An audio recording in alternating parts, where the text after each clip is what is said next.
আমি বিমল। আজ আমার বাবা আমাদেরকে ছেড়ে চিরতরে পরলোকে চলে গেলেন। নিজের চোখের সামনে বাবার চিতাতে আগুন জ্বলতে দেখে মুখের ভেতরে যেন কষ্টের ঝড় বয়ে যাচ্ছে। আমার বাবা পেশায় একজন কৃষক ছিলেন। বাবা সারা বছর জমিদারের জমিতে চাষ করে যা পায় তার বেশিরভাগ খরচ করত আমার পড়াশোনায়। সে কখনো আমাকে কোনো কিছুর অভাব বুঝতে দেয়নি। আমার বাবার স্বপ্ন ছিল সে আমাকে পড়াশোনা করিয়ে অনেক বড় অফিসার বানাবে, কিন্তু বাবার স্বপ্ন মনে হয় আমি আর পূরণ করতে পারবো না। কারণ আমার বাবার পরে বাড়িতে আমি আর আমার মা। এখন আমি যদি পরিশ্রম না করি তাহলে সংসার চালানো একেবারেই অসম্ভব। বাবা বিমল, তোর বাবা তো আমাদের ছেড়ে চলে গেল। এখন আমরা কিভাবে চলবো কিছু ভেবেছিস? কিছুদিন আগে জমিদারের গিন্নি আমাকে তাদের বাড়িতে কাজের কথা বলেছিল, কিন্তু তোর বাবা তো আমাকে করতে দেয়নি। এখন ভাবছি গিন্নিমাকে বলে সেই কাজটিই করব। মা, তুমি এসব কি বলছো? আমি বেঁচে থাকতে তোমাকে কখনো অন্যের বাসায় কাজ করতে দেব না।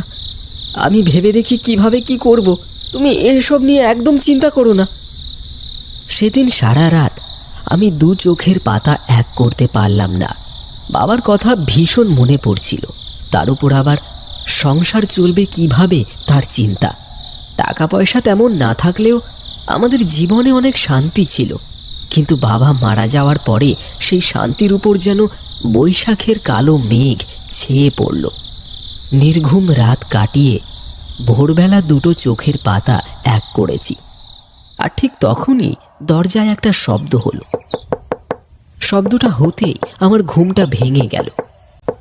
দরজা নক করার আওয়াজ শুনে বোঝাই যাচ্ছে তিনি অনেক ব্যস্ত মানুষ, কারণ এতটুকু সময়ের মাঝে তিনি একবারও দরজা নক করা বন্ধ করেননি।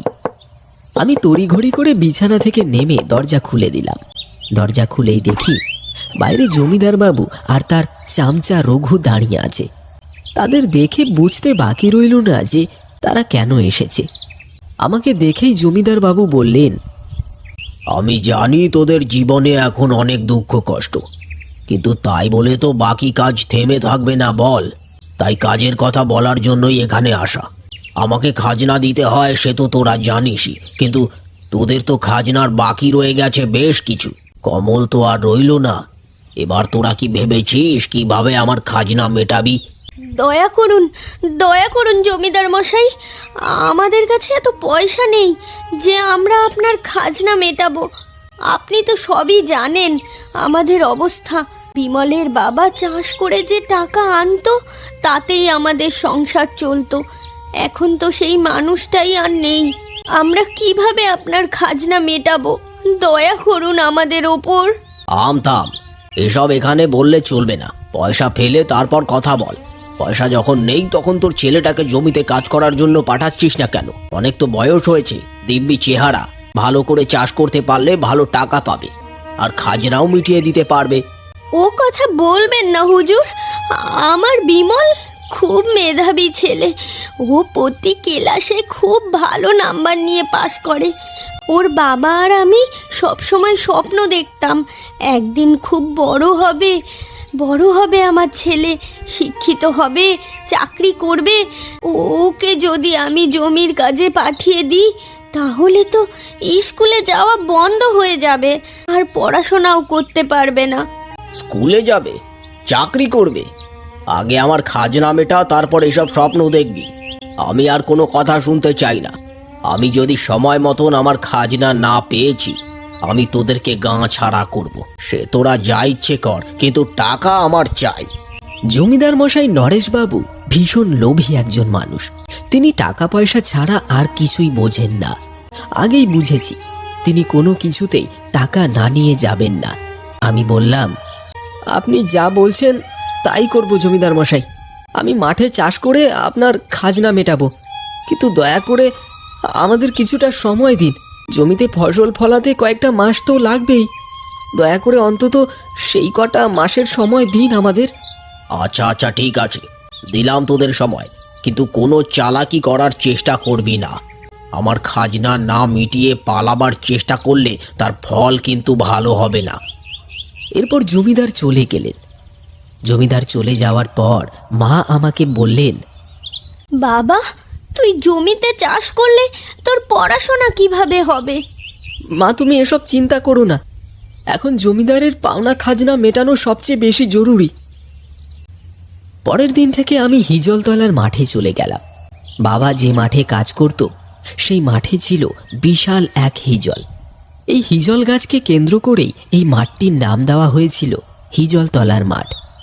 কিন্তু এখন সেখানে সেই গাছটি আর নেই, অনেক আগেই গাছটি কেটে ফেলা হয়েছে। যাকগে, জমিতে হাল চাষ করে ধান চাষ করলাম।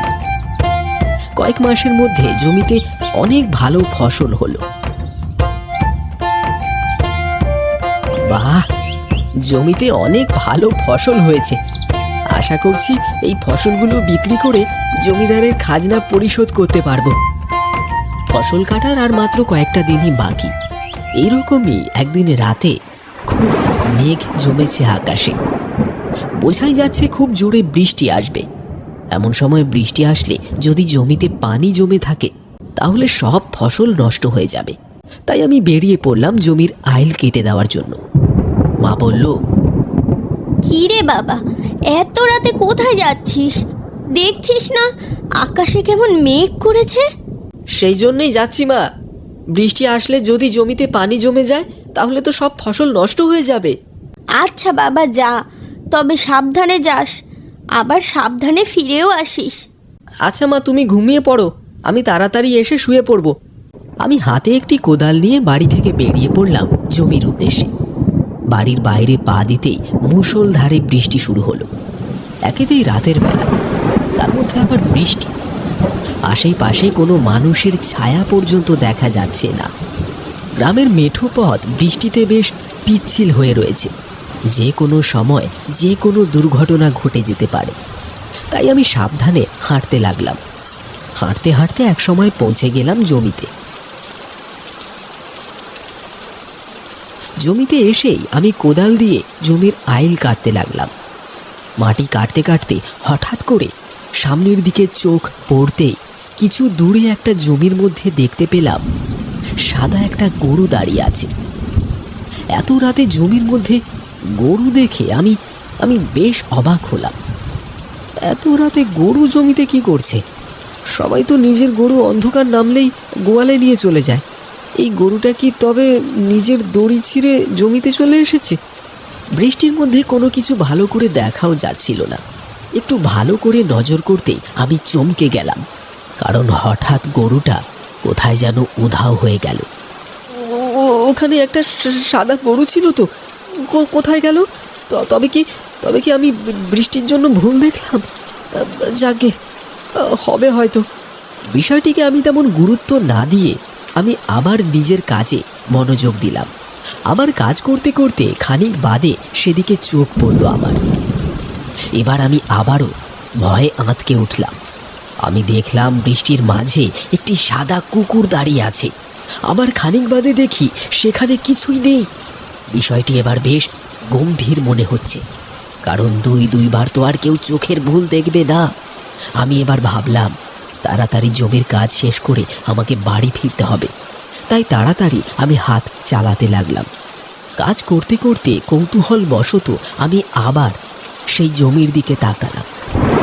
এবার আমি যা দেখলাম তা আরও বেশি অবাক হওয়ার মতন, কারণ এবার আমি দেখলাম জমিতে দাউ দাউ করে আগুন জ্বলছে।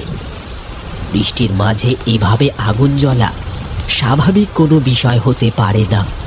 প্রথমে একটা সাদা গরু, তারপর একটা শিয়াল, এখন আবার দেখছি বৃষ্টির মধ্যে আগুন জ্বলছে।